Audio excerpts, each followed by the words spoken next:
우리가 지금까지 살펴본 대로 히브리서의 저자는 이 서신을 읽는 유대인 그리스도인들에게 구약의 율법을 가리켜 장차 올 것의 그림자라는 설명을 계속해서 강조해 왔습니다. 그 그림자가 최종적으로 가리키는 것이 무엇이었습니까? 바로 우리 주 예수 그리스도이신데요. 우리 주 예수 그리스도께서 자기의 몸으로 단번에 영원한 속죄 제사를 드리신 것을 가리킵니다. 그 결과 하나님께로 나아가는 새롭고 살 길이 열어졌다는 것을 우리가 이전 단락에서 이미 살폈습니다. 그러므로 이제 그리스도 예수를 믿는 우리 신약의 모든 성도들은 예수 그리스도의 그 피를 힘입어 두려움 없이 담대하게 하나님의 보좌 앞으로 나아갈 수 있게 되었습니다. 이것이 바로 복음이고요. 구약 성도들과의 가장 큰 차이점이라 할 수 있겠습니다. 이렇게 복음으로 인한 놀라운 은혜는 우리 성도들로 하여금 개인적이거나 이기적으로 만드는 것이 아니고 반드시 서로 돌아보는 공동체를 세우는 그런 공동체적인 신앙으로 신앙이 나아간다는 것, 이것이 오늘 본문 이전의 전반적인 맥락이라고 볼 수 있는데요. 이러한 맥락에 이어서 이 히브리서의 저자는 오늘 본문에서 그리스도로 인하여 하나님께 나아갈 수 있는 이 담대함이라는 큰 특권과 은혜를 소유한 성도들을 향해서 첫 번째는 엄중한 경고와 더불어 두 번째는 충만한 격려로서 이 그리스도에 대한 그리스도의 단번의 희생에 대한 그 가치를 설명하는 말씀을 오늘 본문을 마무리하고 있습니다. 먼저는 엄중한 경고인데요. 진리의 지식을 아는 자가 배교하는 일에 대해서 엄중하게 경고하고 있습니다. 이것이 26절부터 31절까지의 말씀인데, 그리스도 예수께서 자기의 피로 말미암아 단번에 드린 이 제사, 영원한 이 속죄의 제사가 이제 하나님 앞에 나아가는 큰 담력, 담대함을 우리에게 주었습니다. 이런 은혜가 어디 있고 또 이런 특권이 어디 있겠습니까? 근데 그럼에도 불구하고 이러한 놀랍고 가치 있는 은혜를 내팽개치고 그러한 믿음을 배신한다면, 즉 배교한다면 이런 사람들은 결코 하나님의 무서운 심판을 피할 수가 없다고 지금 엄중하게 경고하고 있습니다. 26절에 보시면 진리를 아는 지식을 받은 후 짐짓 죄를 범한 즉 다시 속죄하는 제사가 없고, 27절 무서운 심판이 있다 이렇게 경고하는데요. 진리를 아는 지식을 받은 후에 범하는 죄에 대해서는 보통 세례받은 이후 고의적으로 죄를 범하는 경우라고 해석해 왔습니다. 예수님을 믿는다고 공적으로 이렇게 사람 앞에서 해놓고 그 다음 배교하는 이런 행태를 가리키는 거죠.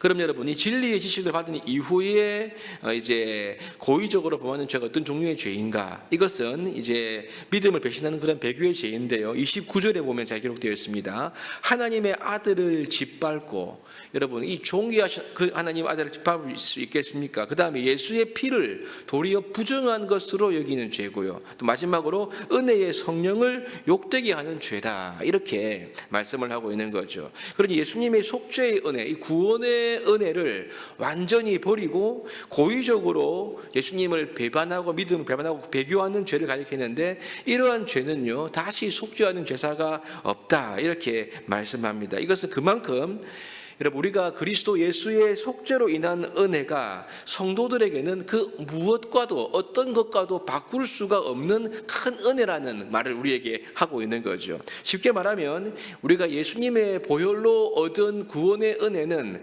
값싼 은혜가 아니라는 것을 우리에게 설명하고 있는 것입니다. 여러분, 값싸다는 것은요 내가 뭐 가졌다가 또 버렸다가 할 수 있는 것이 아니겠습니까? 값싼 물건은 가치가 없는 겁니다. 내가 받았다가도 또 버릴 수가 있는 건데요, 내가 뭐 어떻게 살아도 하나님은 언제든지 날 용서해 줄 거야, 이런 안이한 신앙인 거죠. 이렇게 우리를 값싼 은혜는 책임 없는 존재로 우리를 만들어가는 것입니다. 이것은 좋은 것이 아니죠. 하지만 여러분, 예수님의 은혜는 결코 값싼 은혜가 아닙니다. 가장 값비싼 은혜가 우리 그리스도 예수로 인한 은혜인 거죠. 그래서 가장 값비싸기 때문에 내가 결코 버릴 수가 없는 은혜가 아니겠습니까?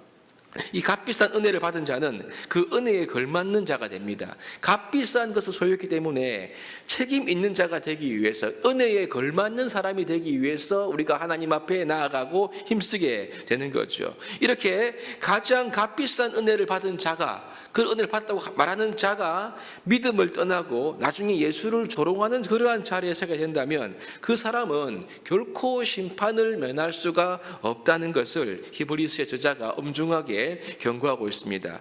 여러분, 우리가 예수 그리스도의 피로 인하여 하나님께로 나가는 담담을 얻은 우리 성도들입니다. 여러분, 그런데 이 말씀을 기억해야 돼요. 배교를 엄중하게 경고하는 이 말씀을 통해서 오히려 우리는요, 우리가 받은 이 담대한 믿음과 소망은 결코 쉽게 여기거나 버릴 수가 없는 가장 소중하고 값비싼 은혜라는 사실을 우리 마음속에 다시 한 번 더 새겨야 할 것입니다.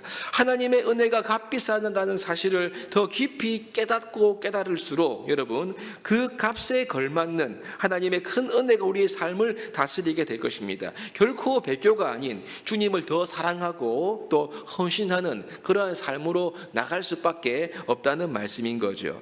두 번째로 이 히브리서 기자는 이제 이 공동체가 이미 겪고 있는 박해를 회상하면서 담대함을 끝까지 버리지 말 것을 격려하고 있습니다. 32절에 보시면 빛을 받은 후 이렇게 말하는, 이것은 아까 말씀드린 진리를 아는 지식을 받은 후와 비슷한 의미로 쓰인 것 같습니다. 빛을 받은 후, 즉 하나님께로 나아갈 수 있는 담대한 믿음과 은혜를 얻은 후에 고난의 큰 싸움을 견뎌내었던 그 시절을 회상할 것을 지금 말씀하고 있는 거죠. 그들이 싸운 고난의 싸움이 무엇인가? 이것은 33절과 34절에 아주 구체적으로 기록이 되어 있는데요. 오늘 우리가 주목할 부분은 34절 하반부입니다. 이러한 고난들, 여러 가지 비방이나 어려움이나 이렇게 낮게 차는 고난들을 당해도 이제 기쁘게 당할 수 있는 이유는 더 낮고 영구한 소유가 있는 줄을 알았기 때문이라는 것을 말씀하고, 이것은 나중에 11장에서 구체적으로 설명하게 됩니다. 그러니 앞으로 계속해서 믿음 때문에 고난과 박해를 받는다 하더라도 우리가 받은 이 복음으로 인한 담대함을 결코 버리지 말고 약속을 받기까지 끝까지 인내할 것을 히브리서의 저자가 강조하고 있는 거죠. 이 인내를 강조하기 위해서 하박국 선지자의 말을 인용하는데, 이것이 37절과 38절 말씀입니다. 보시면 잠시 잠깐 후면 오시리가 오시리니 지체하지 아니하시리라. 나의 의인은 오직 믿음으로 말미암아 살리라. 또한 뒤로 물러가면 내 마음이 그를 기뻐하지 아니하리라 하셨느니라. 지금 하박국 선지자의 말씀을 인용하는데요. 여기서 뒤로 물러서는 것, 이것은 단번에 배교하는 것이 아니라 단계적으로 믿음을 떠나는 것을 가리키는 것이 아닌가 생각됩니다. 즉 단계적으로 배교하는 거죠. 주를 믿는 성도들은 예수님을 힘입어서 하나님께 나아갈 수가 있는데요, 단계적으로 배교한다는 말은 첫 번째로는 이것입니다. 하나님께 나아갈 수 있는데 하나님께 나아가지 않는 형태로 뒤로 물러설 수가 있는 것입니다. 그러다가 조금 더 발전되면 서로 돌보고 이제 모이기를 힘써야 할 공동체를 그 다음에 떠나게 되겠지요. 그러다 보면 결국 배교, 고의적으로 이 죄 사함의 은혜를 저버리는 데까지 이룰 수가 있게 되는 것이 아니겠습니까? 한 번에 되는 것이 아니라 단계적으로 되기 때문에 뒤로 물러서면 안 되는 것입니다. 그러나 여러분, 가장 값비싼 은혜를 받은 우리는 뭐라고 말합니까? 마지막 절에 뒤로 물러가 멸망에 이르는 사람들이 아니다. 오직 영혼을 구원할 믿음을 가진 자가 바로 우리다. 이렇게 말씀하면서 성도들을 격려하고 있는 것입니다. 그러니 여러분, 히브리서 기자는 뒤로 물러나지 말고 이런 고난 속에서 끝까지 믿음을 가질 것을, 그래서 그 믿음으로 인내할 것을 말씀하며 성도들을 격려하고 있습니다.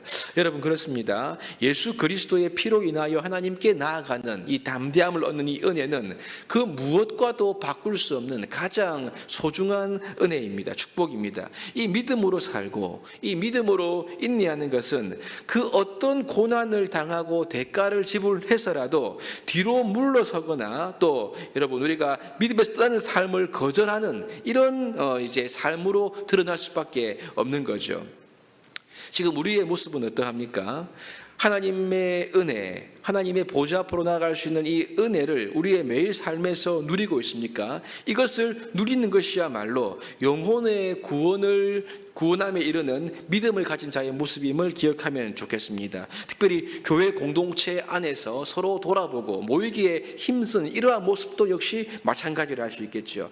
가장 값진 은혜, 그 무엇과도 바꿀 수 없고 버릴 수 없는 이 귀중한 은혜가 우리 마음 가운데 간직되고 늘 새겨져서 우리가 삶의 고난 속에서도 인내하고 담대함 버리지 아니하고 하나님께 나아갈 때 우리는요 인내하고 믿음으로 살아가면 이 믿음의 결실을 보게 될 것입니다. 우리에게 주어진 귀한 은혜, 예수 그리스도의 피를 힘입어 오늘도 하나님의 보좌 앞으로 담대히 나아가고 우리의 일상이, 우리의 평생이 이로 말미암아 믿음의 결과, 하나님의 나라에 들어가고 뿐 아니라 하나님의 은혜의 손길에 붙잡힌 바 되는 그러한 귀한 역사에 쓰임받는 우리 모두가 될 수 있기를 주님의 이름으로 축복합니다.